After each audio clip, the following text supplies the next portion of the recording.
escuchan? Sí, No, pero bien. hacelo con micrófono por la grabación. Ah, por el audio. está bien. Bueno, buenas noches a todos los presentes. Gracias por llegar a la convocatoria. Bueno, yo les voy a contar un poquitito de qué se trata Gran Chaco Literaturas del Chaco argentino paraguayo. Esto nació, una idea que nació durante el peor momento de la pandemia, y veníamos haciendo un trabajo muy grande a nivel de redes y de lo que ustedes conocen, de todo ese trabajo que se hizo por streaming y demás, de participar en festivales, ferias. ¿Quiénes participaban? Bueno, mi gran amigo de hace años, Fernando Pistilli, que es quien del lado de Paraguay seleccionó, trabajó con los autores de Paraguay que conforman la antología. Y del lado argentino trabajaba yo, que soy Daniel, de Formosa, y Francisco Tete Romero, un escritor chaqueño, que ayer estuvo también, y lamentablemente hoy les pide una disculpa muy grande, pero llegó a la frontera y no pudo cruzar por la gran cantidad de automóviles que había. Se complicó muchísimo más, así que llegó a la frontera y tuvo que volver. Ahora el 5 teníamos previsto también presentar su novela La próxima lluvia, que hizo el prólogo, la reedición que hizo el prólogo Javier Viveros. Bueno, esto nació en esa profunda confusión, incertidumbre de la pandemia, y dijimos, bueno, vamos a soñar algo juntos. Tardó un tiempito, ¿no? Pero bueno, hoy es una realidad. Fernando había comprometido rápidamente y dijo que sí a nuestra amiga Vidalia de Servilibro, y empezamos a ver esta idea de hacer una sinergia conjunta, de empezar a trabajar sobre coediciones. Esto tiene una edición en Chaco, Argentina, que aquí está presente el responsable editorial, Rubén Duc, y también va a tener una impresión aquí por Servilibro, aquí en Asunción. La antología está compuesta por 15 escritores de Paraguay y 15 escritores de el Chaco argentino. La idea es de haber juntado los escritores del Chaco argentino y el Chaco, lo que denominamos el Chaco paraguayo. 15 por Asunción, 15 por Argentina, pero que no son todos del Chaco, sino que hay una selección de escritores de la provincia del Chaco, de la provincia de Misiones, de la provincia de Formosa, Corrientes y norte de Santa Fe, si no me equivoco. En realidad está conformada por 30 escritores que yo los voy a nombrar porque es justicia. Está conformada por Delfina Costa, Nelson Aguilera y Maribel Barreto, de Paraguay, Juan Mario Basterra, Graciela Isabel Vergallo, José Gabriel Ceballos, Sandro Centurión, Marina Clos, por Argentina, Andrés Colman Gutiérrez, Bernardo Neri Farina, Milia Galloso Mansur, por Paraguay, Mempo Giardinelli, por Argentina, Alcibiades González del Valle, Osvaldo González Real, por Paraguay, Jauf Humberto, por Argentina, Adriana Helvin, por Argentina, Francisco Pérez Marisevich, Ana Martini, Carlos Martini, que hoy también nos visitó por el stand, por Paraguay, Osvaldo Mazal, Miguel Ángel Molfino, Mariana Quirós, Mariana Rinesi, Guido de Argentina, Guido Rodríguez Alcalá por Paraguay, Patricia Severina, Argentina, Victorio Suárez por Paraguay, Susana Juar por Argentina, Lourdes Talavera por Paraguay, Orlando Van Bredan y Javier Viveros.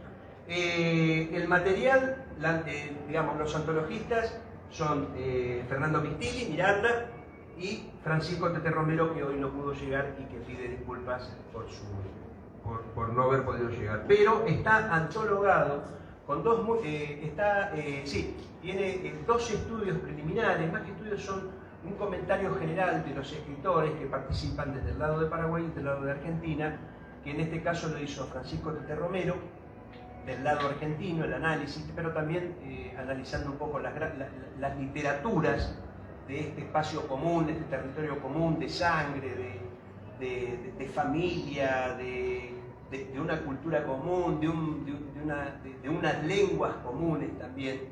Y del lado de Paraguay, el prólogo lo escribió Jacinto Vicente Flecha, que ustedes lo conocen, un amigo también de Argentina, y lamentablemente él no ha podido participar porque está en Europa. Y en la mesa nos acompaña Ana Maldonado, quien está a cargo de todos nuestros caprichos, de nuestras expresiones.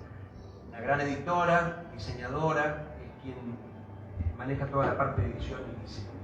Bueno, por el lado de los escritores hemos invitado acá al amigo también que va a hablar, Vidalia, de Servilibro, y Rubén Duc, como dije hoy, es el responsable de la empresa Contexto, que es la librería editorial del Chaco.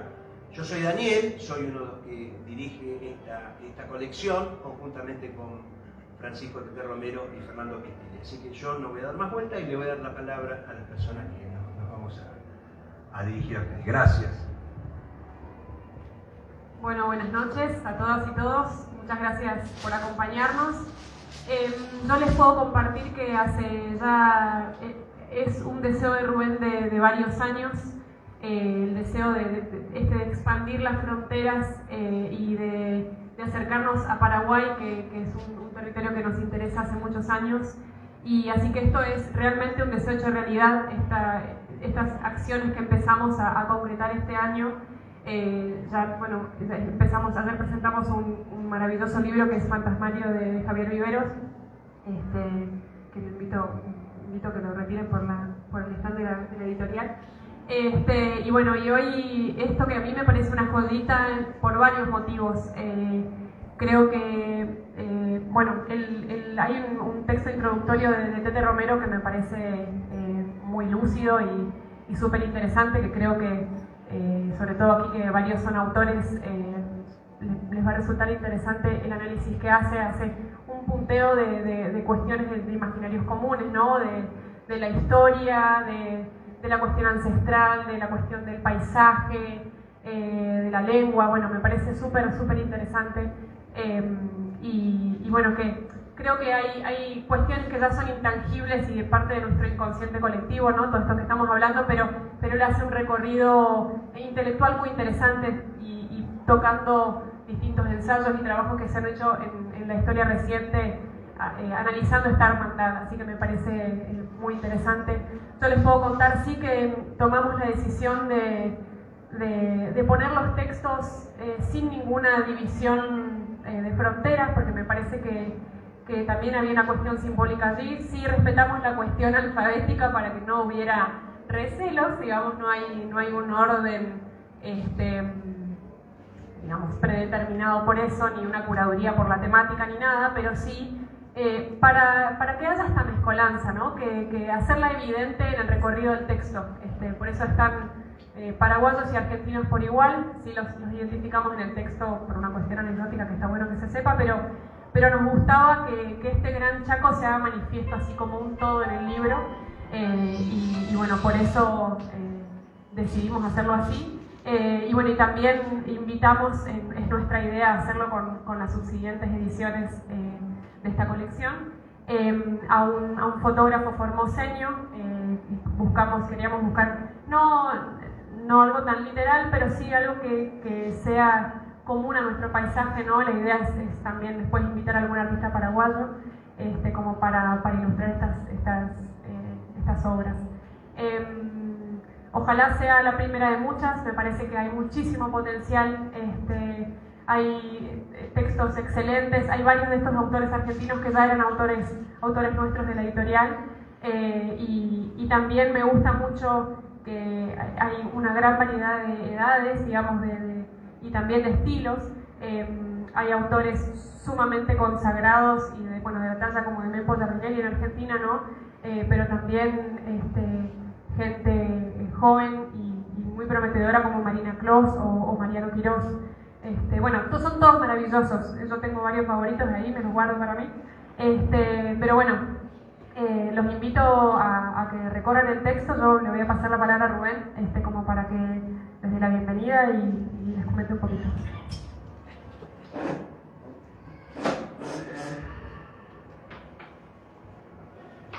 Bueno, muy buenas noches a todas y a todos. Gracias, Vidalia, por esta oportunidad, por confiar en este trabajo cooperativo de unir los lazos entre dos países. Creemos que esta obra representa mucho más allá de los textos, un trabajo en conjunto de nuestro gran Chaco americano, y Vidalia, cuando lo planteamos y lo charlamos allá todavía vía Zoom, dijo en el primer momento que sí, sin dudar, momentáneamente, instantáneamente. Y bueno, empezamos a trabajar, llevó un tiempo y hoy llegamos a esta gran obra, como explicaba Ana, de su contenido, de la pluralidad que tiene.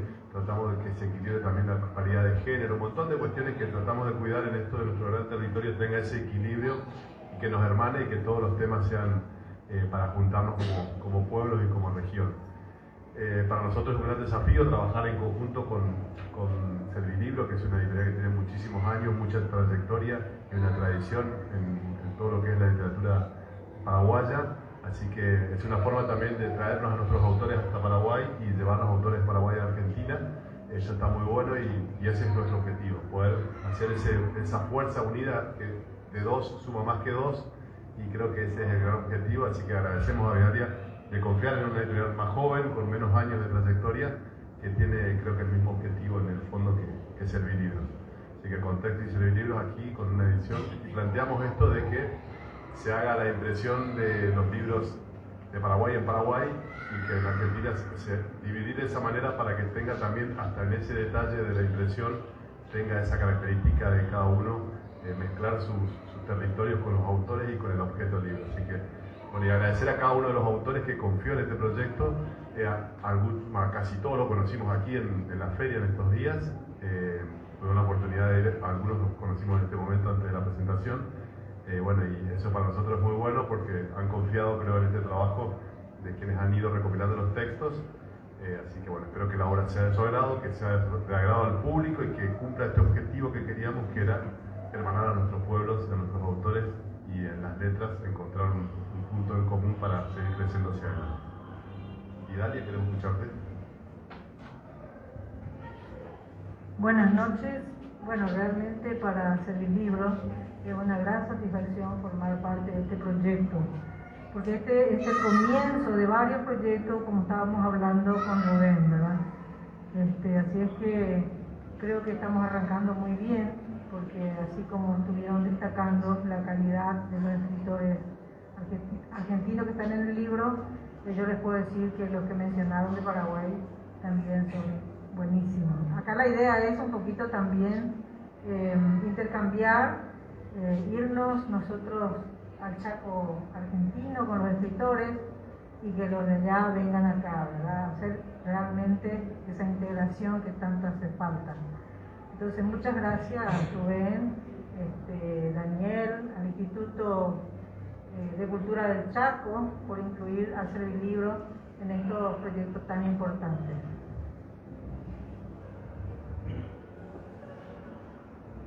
Sí, muy buenas noches. Gracias por permitirme hablar en nombre de los colegas escritores paraguayos que participan de este libro, que para nosotros es una agradable sorpresa en esta feria. Esta feria en la que nos estamos juntando después de 2 años de mirarnos solamente a través del Zoom o de cualquier otra plataforma, ¿verdad? Y podemos encontrarnos, abrazarnos, en algunos casos todavía usando la mascarilla porque el bicho sigue rondando por ahí, además de otros bichos que nos rondan siempre. Pero es, para mí sobre todo, porque cuando creo que Fernando y luego me habían pedido, digamos, incluir un cuento, bueno, yo no sabía cuándo iba a salir ese libro, ni cuándo íbamos a tenerlo, y de repente acá en la feria me encuentro con esta hermosa sorpresa, realmente, ¿verdad? Pero al mismo tiempo, cuando le estaba escuchando a Daniel contando cómo Pepe Romero no pudo llegar, porque tuvo que volver, está un poco la diferencia entre el puente cultural entre nuestros países y el puente político, burocrático, ¿verdad?, que no nos permite ni siquiera poder compartir, ¿verdad? O sea, que nos pone tantas barreras para poder cruzar. Como le pone a los productos de los países, como le pone como el Mercosur no funciona, o sea, el Mercosur no funciona, el Mercosur político, el Mercosur económico no funciona, más allá de los sueños que se pintaron en un momento de la patria grande, ¿verdad? Pero el Mercosur cultural sí funciona. O sea, más allá de la gente que te pide coima en la aduana, de la gente que te pone trabas, que te pide papeles, que te pide 1000 cosas, los escritores siempre hemos podido encontrarnos y hacer proyectos juntos, ¿verdad? Y me conmueve muchísimo ver dos sellos editoriales, uno de Paraguay y otro de Argentina, juntos respaldando este proyecto, además de otras instituciones que lo hicieron posible, ¿verdad? Entonces, ahí hay como una lucha de David contra Goliat, ¿verdad? Entre gente que intenta que estos proyectos salgan adelante y la gente que pone barreras. ¿Cómo superar eso, verdad? Ayer veía un posteo del ministro de Obras Públicas mostrando cómo un puente en la triple frontera, ahí cerquita de Puerto Iguazú, faltan 100 metros, ¿verdad? Está de un lado el puente y del otro lado el puente, pero ahí hay un vacío de 100 metros y decía este ministro, ya falta poquito, ya está por llegar. Es el segundo puente con Brasil, que va a ser también muy cercano a Puerto Iguazú, o sea, es el puente de la triple frontera. Pero quienes intentamos cruzar esa frontera cada tanto, tenemos que esperar a veces 3 horas, 4 horas por la cola, por el atasco, y a veces alguien va y trae un vino de clorinda. Ayer, o sea, en el noticiero de ayer estábamos viendo, un señor trajo una cajita de vino y le quisieron cobrar, le quisieron decomisar y el tipo agarró y rompió todo el vino, ¿verdad? O sea, no puede ser que ese tipo de cosas sigan ocurriendo entre dos ciudades hermanas, entre dos ciudades que están uno al lado del otro, ¿verdad? Vidal también nos contó que una vez y traía algo de vino para traerle, le decomisaron, ¿verdad? O sea, sigue siendo una traba terrible. Creo que este libro nos muestra el otro puente que se construye, que ya se está construyendo. Y bueno, de los relatos, muchos los conocemos, de los nuestros sobre todo, ¿verdad? Son obras muy dignas de la literatura paraguaya. Voy a leer las obras argentinas y seguro que acá hay una oferta muy interesante de una literatura que se puede construir. Y felicitaciones por este esfuerzo realmente. Creo que Paraguay sigue queriendo romper esa isla rodeada de tierra y dar a conocer su producción literaria. Y esto es una gran ayuda para poder hacerlo. Así que felicitaciones a Vidalia, a Contexto y a todos quienes participamos de este esfuerzo.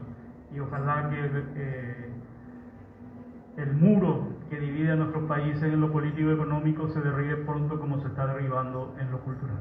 Muchas gracias.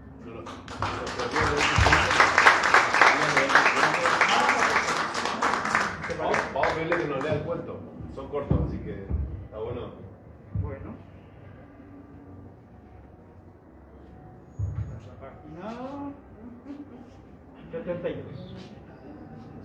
Bueno, yo traté de recrear una historia real que creo que todos conocemos, y es el de Augusto Roabasto, adolescente, que se escapó del Colegio San José y se fue a la Guerra del Chaco con 4 compañeros.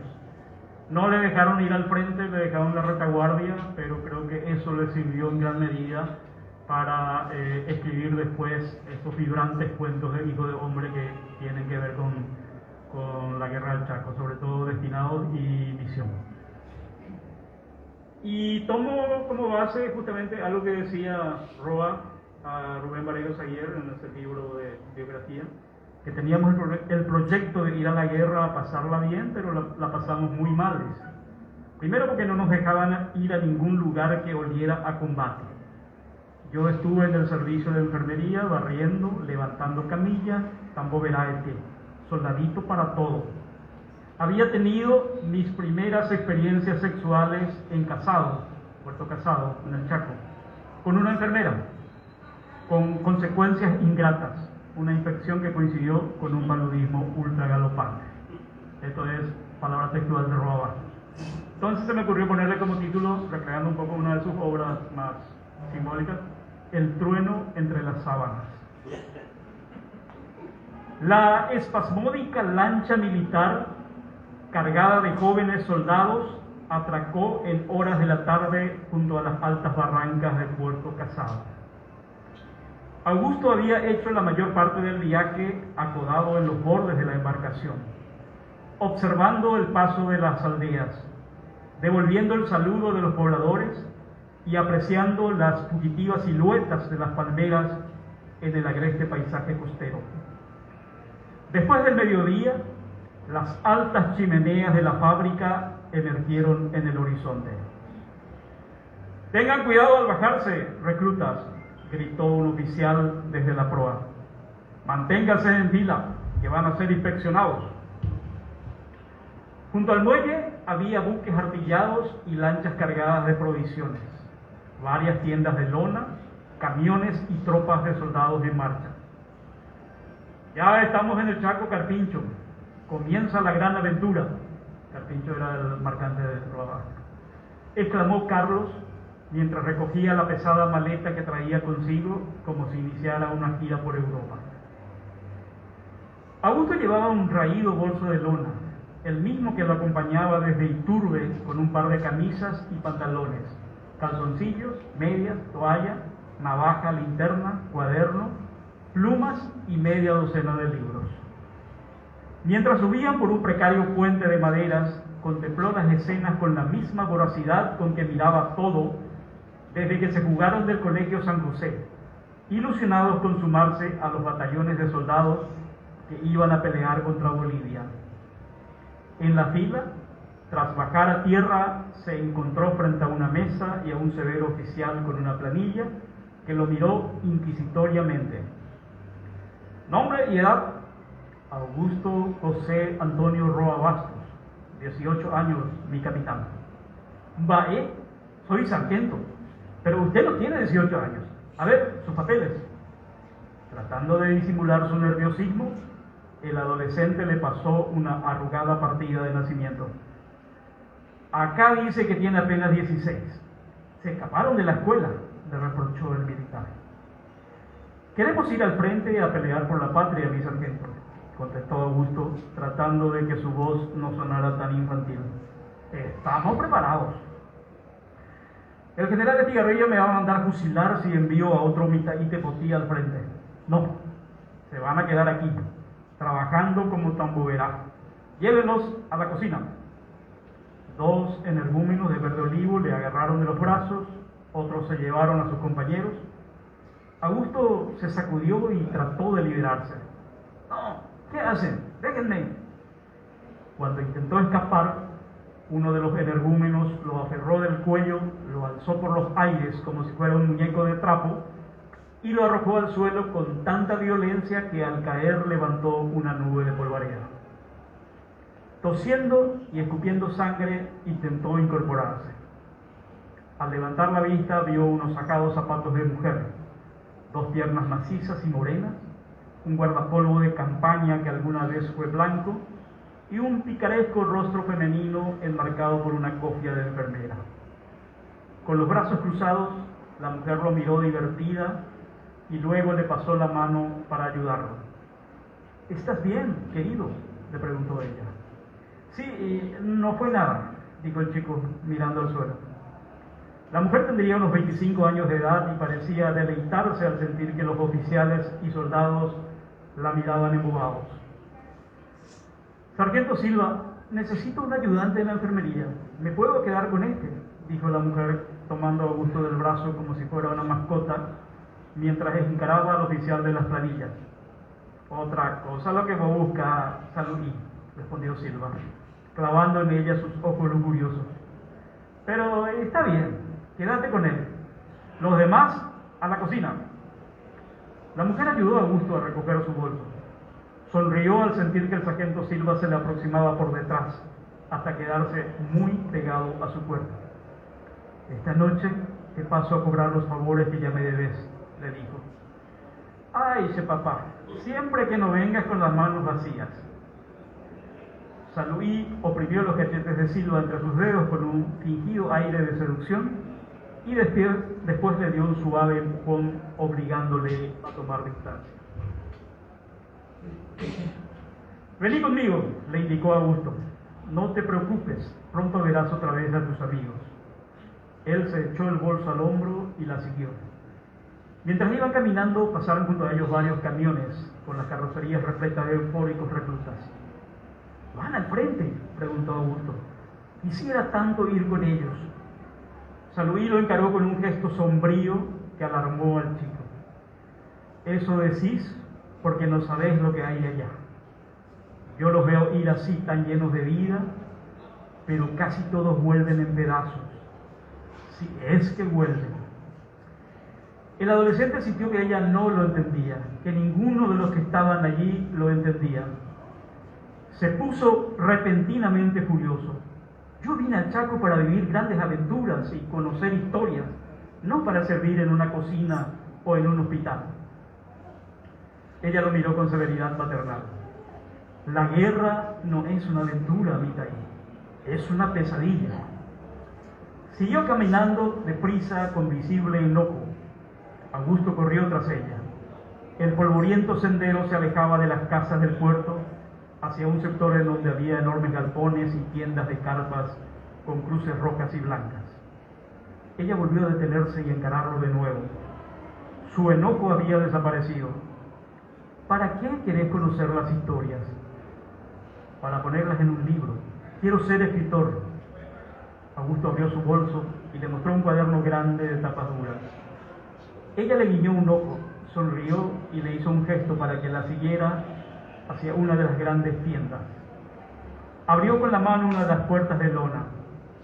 Entonces, estás en el mejor lugar. Mira, aquí están tus historias. El chico se asomó. Le costó acostumbrarse a la fresca penumbra de donde brotaba un fuerte olor a matadero, a carnicería, a alcohol y a medicamentos. Venían de Yara. Su mirada recorrió en detalles el horrible cuadro. Largas hileras de hombres esqueléticos tumbados en catres, en hamacas o en el suelo. Algunos de ellos no tenían piernas, ni brazos, ni ojos, cubiertos por vendajes sucios de sangre coagulada. Se escuchaban quejidos y gritos de agonía. Algunos médicos y enfermeras intentaban ayudar a disminuir el dolor. ¡Agua! ¡Por favor! Tengo mucha sed. El quejido de uno de los pacientes tumbado en uno de los catres le hizo estremecerse.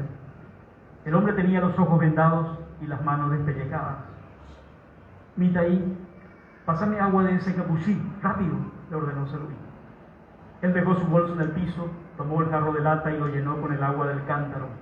Luego lo pasó a la enfermera, quien sentada a la cabecera del herido, le dio de beber con ternura. El hombre bebió con desesperación. Despacito, papá, hay mucha agua. Ya nunca te va a faltar, le dijo Saluí. Tras agitados sorbos, el enfermero emitió un suspiro e hizo un gesto con la mano de que ya era suficiente. ¿Ves? Ahora descansa. Cuando quieras más, me pedís. Ella lo volvió a recostar en la cama y lo cubrió con un saco militar. Después se levantó y salió al aire fresco. Augusto lo siguió. ¿Quién es? ¿Qué le pasó? Teniente Miguel Vera. Su pelotón se perdió tras las líneas enemigas. Quedaron sin agua, aislados. Estaban condenados. Un camión aguatero fue en su auxilio cruzando el infierno. Era una misión suicida. Todos murieron, pero Vera se salvó. Augusto miró hacia adentro de la tienda. El herido parecía sonreír. Anda, pedile que te cuente. Lleva tu cuaderno. Ahí tenés para tu historia. Él abrió su bolso, sacó el cuaderno y una pluma. Parecía indeciso. Ella le dio un suave empujón y él entró a pasos lentos. Desde afuera, Saluí vio que el chico acercaba una silleta junto a la cama del herido y se sentaba a hablar con él, a abrir el cuaderno y a empezar a escribir. Ella buscó un cigarrillo en los bolsillos, lo encendió y fumó con un deleite contemplativo, acodada sobre una cerca que separaba el hospital de campaña del vasto monte chaqueño. El sol empezaba a caer entre los árboles de Carandaí, pintando de fuego el horizonte. Ella no podía comprender cómo podían estar matándose en ese lugar tan maravilloso. Ya había anochecido cuando escuchó la voz de Augusto. Saluí, ¿qué haces? Sin darse vuelta a mirarlo, ella le preguntó, ¿te contó? Sí. El chofer de ese camión aguatero, Cristóbal Jara, el que murió para salvarlo, ¿era Él no terminó la frase. Se recostó por la cerca al lado de ella. Sí, dijo San Luis, y le pasó el cigarrillo. Él intentó fumar y comenzó a toser. Ella se echó a reír. Era una risa tierna, deliciosa. Después él pudo ver como una sombra de tristeza nublaba otra vez su expresión. ¿Querés que te acompañe a tu casa?, le preguntó. No, seguro que el sargento me está esperando. No, esta noche no. Mejor vení conmigo. Conozco una cabaña abandonada en el bosque. Ella lo tomó de la mano para cruzar la cerca y lo condujo a través de un tapepoí entre las malezas de espartillo. Caminaron un largo trecho en medio de la espesura, apenas iluminado por la luz de la luna, hasta que apareció una derruida choza de troncos en medio de un claro. Ella empujó la puerta, que se abrió con un chirrido. Adentro había un catre de madera con pieles de vaca y oveja, una mesa rústica y silletas. Parte del techo estaba caído y dejaba ver un cielo tachonado de estrellas. Ella encendió un cabo de vela sobre una botella y el ambiente se volvió más agradable. Aquí solíamos venir con Cristóbal, era nuestro refugio. Él la contempló en silencio expectante. Ella se sentó en la cama. Afuera se escuchaba el canto de extrañas aves, gruñido de fieras que él no alcanzaba a reconocer. ¿Sabes? Ese camión aguatero que se perdió en el Chaco, me hubiera gustado ir con él, quedarme allá. El chico se acercó y se sentó a su lado. Algún día escribiré esa historia y vos irás en ese camión, te lo prometo. En medio de las sombras, a él le pareció ver una sonrisa en el rostro de San Luis. Luego escuchó su voz, apenas un susurro. Vení. San Luis, yo nunca antes, sí, lo sé, no te preocupes, vení. Augusto sintió las manos suaves que lo agarraban, lo atraían. Sintió los labios a la vez húmedos y ardientes que encendían su piel, mientras afuera se escuchaba el extraño concierto de animales, los sonidos mágicos de la noche chaqueña, que por esta vez quedaba tan lejos del estruendo de los cañones y fusiles.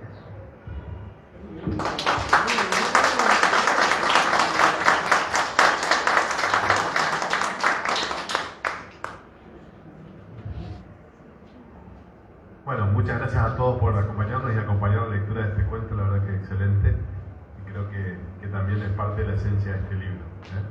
Muchas gracias y bueno, esperamos en las próximas presentaciones a seguir la programación de esta gran feria, así que y felicitar a Vidalia y a toda la organización por la feria que llevan adelante y agradecer que nos hayan invitado a participar también. Muchas gracias.